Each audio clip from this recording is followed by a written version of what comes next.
Hello guys, and welcome back to my channel. I'm Megan, and today I'm actually going to be sharing with you a flip through of America's Story 1 from Masterbooks, but I'm also going to be sharing just my review early on of what I think of this curriculum and how it's working for us.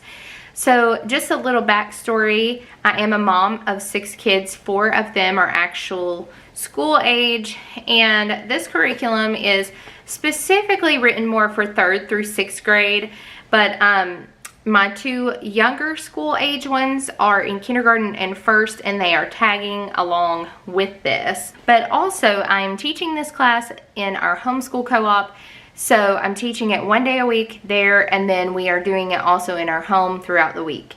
So I feel like, having done this for a little over a month now, I have my bearings with it. I've looked at it cover to cover pretty much multiple times, and so I'm going to give you just my initial beginning of using this review, and then I will update you on a full review of this by the end of the year. So let's get started.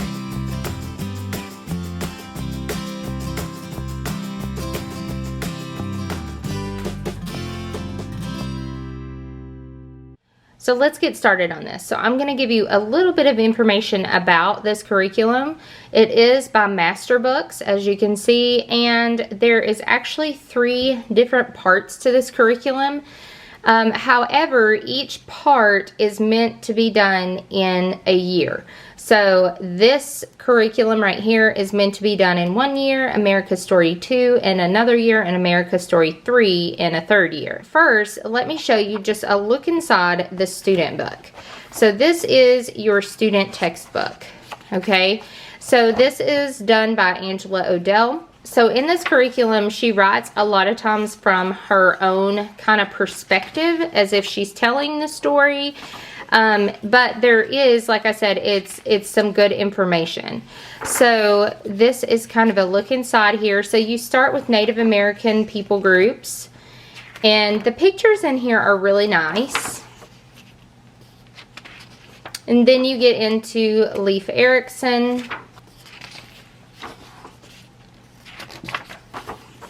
And then you move on into Christopher Columbus and other European explorers. Now, I will go ahead and say this on this part.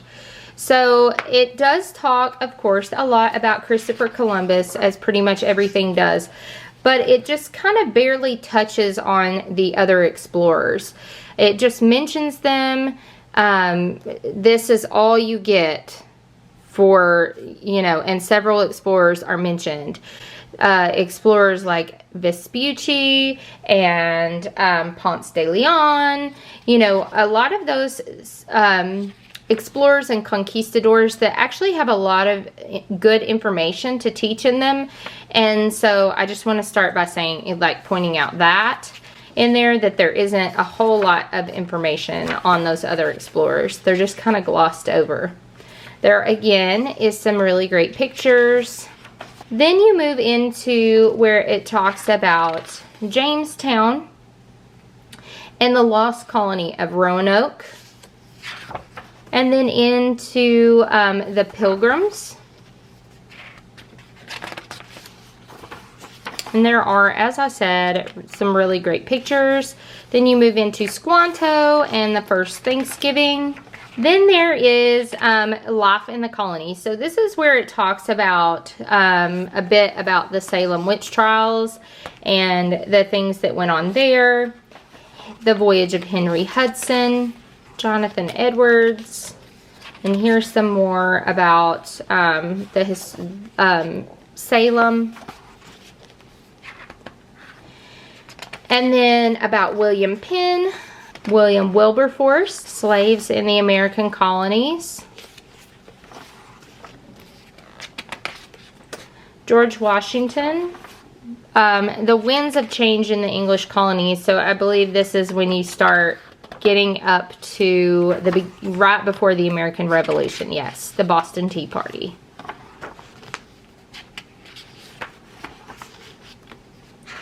Founding fathers before the Revolution. And then the westward expansion, like starting to look westward. and exploration. Then the adventures of Lewis and Clark. And then the War of 1812. Then the Industrial Revolution and how it begins to change the world. Paths of change. So this is where it talks more about how slavery is really starting to divide the country. And then the Trail of Tears. Then the abolition movement.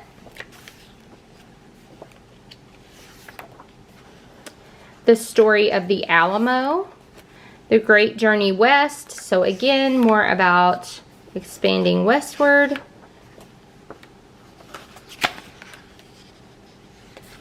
Pioneers and Prairies. The Oregon Trail. And more, once again, about expanding westward. The Gold Rush. Okay, and that's where it ends. So basically into the westward expansion. So America's Story 2 is the one that goes into like the Civil War history and all that kind of stuff. So each week I'm going to show you a little closer what the teacher's guide looks like. So I just make copies of the student activity sheets for my kids.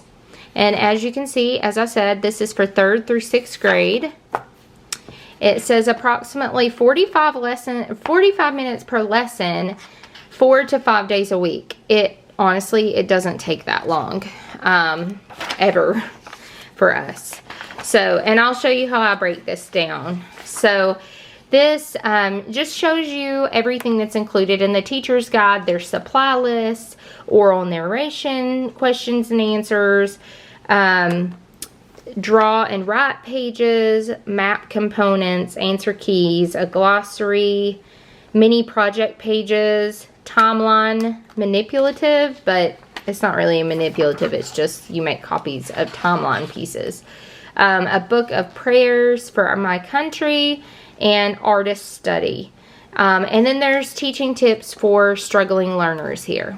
So in here, I don't always remember to check these off, as you can see, but I do like how Masterbooks lays out all of their curriculums like this. It does it week by week and tells you each day something to do, okay? So, America's Story, AS, stands for Reading in the Student Textbook. And then, of course, TG stands for Teacher's Guide, which is in here. So, for example, day 1, you would read only pages 5 through 7 in the student book. Okay? And there's narration questions. I meant to show you that. I'm going to show you really quick. I will be referring between the two very often here. So, let's take, for example, William Wilberforce. Okay, so there is some ready to explore questions down here at the bottom in the student text. And then there is timelines across the top. And then there is, you will always have a box like this somewhere in your chapter, and I'll explain that later. Okay, so let me keep going through this, and here we go. Narration break. So you will have these points during the student work or during the student text that says retell the story so far. For example, very simple narration. And then at the end, then there's another narration break here. It says, what is your favorite part of the story, of our story today? So there's a lot of kind of reflection points. And then at the end of the chapter, there are thoughts to remember. Okay, so that is the way each chapter is kind of set up. Now back to this. So that would be the first assignment, is just to read those pages. There is a narration break, I'm pretty sure, at the end of those pages right there. And so you would just discuss that. Obviously, you can tell by that there is no way that would take 45 minutes. So when I said it doesn't take 45 minutes a day, like it says in the beginning, it doesn't. So you could very easily combine these. That's what we do. We combine them. The next thing, it has you read the rest of the pages in the chapter, and then that's it. And then day 3, it has them complete the activity guides that are in here. So let's look at, that are in here. So the remaining days, you're finishing out the teacher's guide activities. There's also, we don't use the timeline activity right here. I'll explain what we do instead. All right, so one of the pages actually got ripped out of this, and one of my kids wrote on it instead of the copied page. So I'm actually going to use chapter 2 as an example here.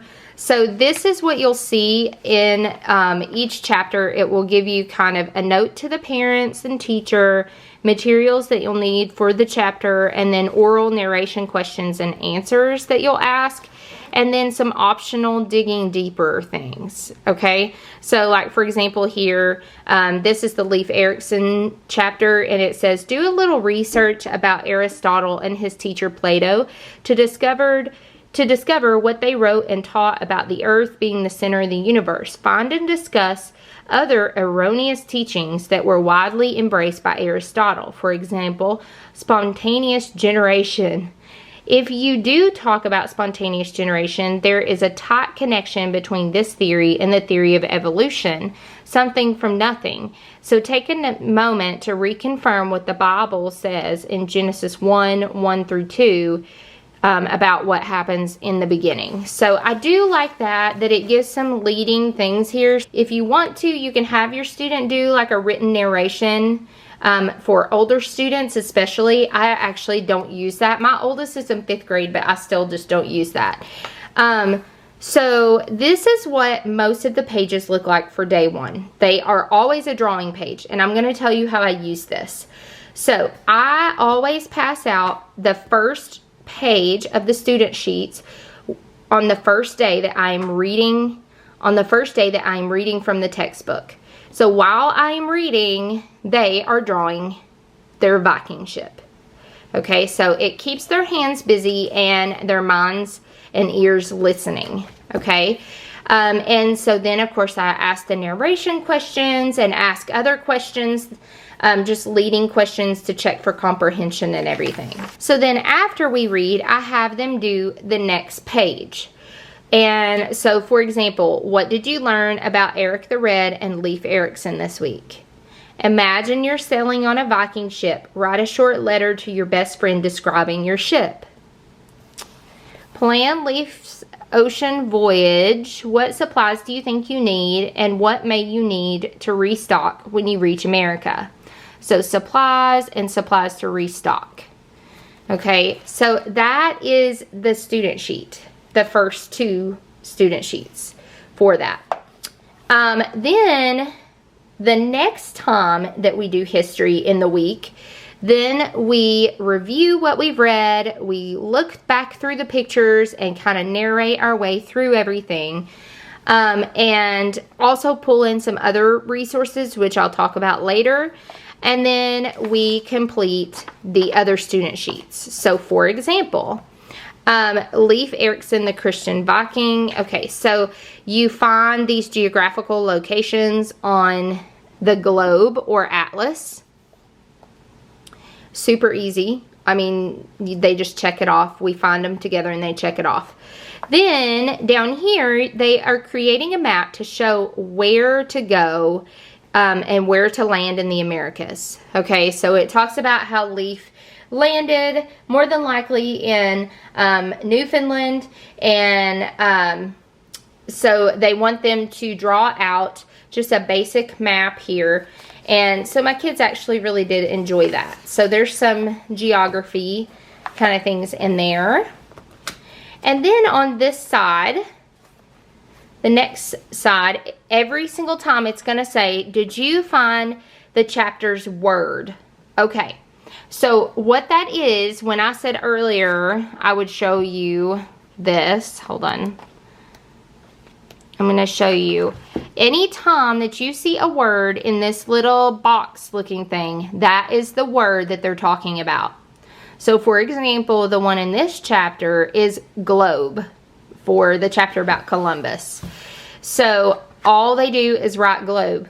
They don't write the definition or anything. Now, I personally if it is something that I think that they need to know a definition for because it is new to them, my kids know what a globe is. So I didn't have them write any kind of definition for that. But if I thought they needed to, I would have them write it beside it, just in that free space. Then it says, now collect 3 other words you learned from this chapter by writing them down.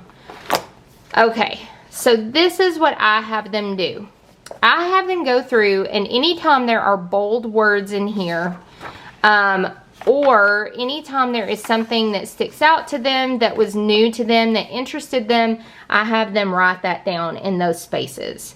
Okay, so here, again, it didn't even have these explorers in bold words, but my oldest son wanted to remember these explorers, and I thought that it was important for him to remember some of these explorers. So on his, in this chapter, he actually wrote down like Amerigo Vespucci and De Soto and Ponce de Leon. Okay, so that is how we do that one. And then of course there is some word searches in there, and then some word matching. Okay, so yeah, so that is that. Now, as I said, I do not do this. We do our timeline a little differently. So the way that we do the timeline pages is like this. So these are the timeline pages that come in the back of this book. And so each chapter that we learn about a new event or person in history, what I have them do is cut out that picture, and then they glue it onto an index card, and on the back they write highlighted facts that happen in that chapter or about that person or about that event on the back of their card. Then we hole punch it and we put it on one of these. I do not have ours with us because they are actually at our co-op right now. Great place to be when we're supposed to be studying them, right? Anyway, so they are actually at our co-op right now, but that is how we do our timeline cards. That way, when we go through timeline cards at the beginning of history, we can just flip through them on the little rings, and I can ask, you know, highlighted facts about them and things like that. And if there's ever some downtime, if I need to work with a sibling on something else, they can grab their little ring that has their timeline cards, and they can kind of review them independently and quietly to see if they can remember who that person is, or the things that happened in that, and kind of check themselves. So that is how we are doing the timeline. I just feel like that's something that I want them to kind of constantly review, and I don't want them just to write a paragraph and then move on. So that's how we're doing it. Now, as far as other things in, gosh, this is just a mess right here. So these are the answers. The answer keys are in the back here. There is also some review sheets and things like that in here. There's an Explorer Nature Journal, and this is actually for the Lewis and Clark expedition. So we haven't done that yet. We probably will though, because that sounds kind of fun. Sounds like a fun addition. So the other pieces that I was talking about in here, there is of course a glossary of terms, and then also some project ideas broken down by chapter. However, I mean, there are some ideas in here that you can use, but I feel like if you were just to type in something that happened in history, you would get some really cool projects on Pinterest. And so I tend to go that route rather than to use this. But this is here if you would like to use that. And then there's additional map adventures. There's map projects. There is artist study pages. We don't use this because we actually have a separate art curriculum. Honestly, I haven't even looked at this. And then there's also a prayer book for your country. But we are doing something separate for Bible, and so we don't do this either. Okay, so as far as my initial thoughts about this curriculum, actually, I think it's pretty good, honestly. So there are some things that I do to kind of enhance it. We'll put it that way. I do want to go ahead and point this out. I have been homeschooling for 6 years, actually. Really a little more than 6 years, because my oldest was technically 4, and so we loosely did preschool. Okay, so a little over 6 years I have been homeschooling, and I can tell you, you will never find a curriculum that is perfect. You won't find one that's perfect. You might find one that is close in your opinion, but you won't find one that's perfect. And also, what might be something that one family really, really loves maybe not something another family loves, and that's okay. It's what fits your family. So for us, I use this as a guide, okay? So I personally, history is very, very huge in our family. Me and my husband love history. On our own time, when we read books or listen to audiobooks or watch TV shows, it's normally documentaries or historical books. We are a big history family, okay? My boys especially love history, especially any kind of war history. So we are a history family. With that said, this is not enough for us. But I do like it for the aspect of being a good guide for us through history that we can build upon. Now, personally, I really, really love the opportunity to enhance a curriculum. I don't ever want to take a curriculum at face value and that be all we use for our education, because each curriculum is written a different way and a different perspective. It may not cover all the events or mention all the people in depth that we think it should, or that it probably should. But that is what is so beautiful about homeschooling. Okay, so we get the opportunity to enhance our studies and also to study deeper on things that interest us, that we are using this as our guide for. Okay, so for example, I will post a link to the video down below, but I have added tons and tons and tons of historical fiction read-alouds that are correlating with what we are studying throughout this year. If you would like to check that out, like I said, I'll put it down in the description.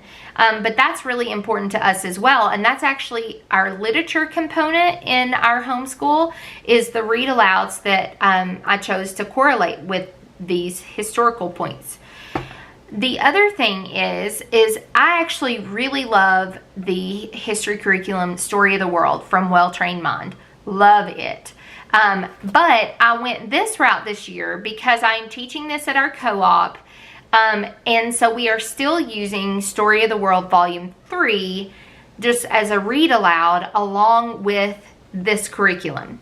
So I'm still kind of getting to use both. But I absolutely do want to say I do like this curriculum, or like parts of this curriculum. I like using it as a guide.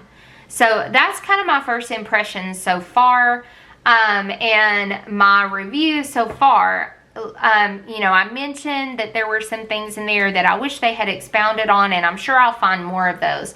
But that, I feel like, is with any curriculum. It was like that when at our co-op a couple of years ago, I actually taught a middle school level U.S. history class using Knotgrass, America the Beautiful. And there were so many points in that curriculum that I was like, wait, they didn't even mention this person, or wait, they barely talked about this person, and they're super important in this point in history. And so that's where, as the parents, as the teachers, it is our job to step in and say, hey, you know, let's explore this deeper. And so I want to encourage you to never take a curriculum, especially a history curriculum, just at face value. Like, always go outside of and read deeper about the historical events that happen in this. Use your library, absolutely. Every week we actually are going to the library. We have 43 43 books out of the library right now that most of them are history related. So I like it. We use it as a guide. There are some points that I feel like need to be expounded upon. Use your library. So yeah, that's what I think so far.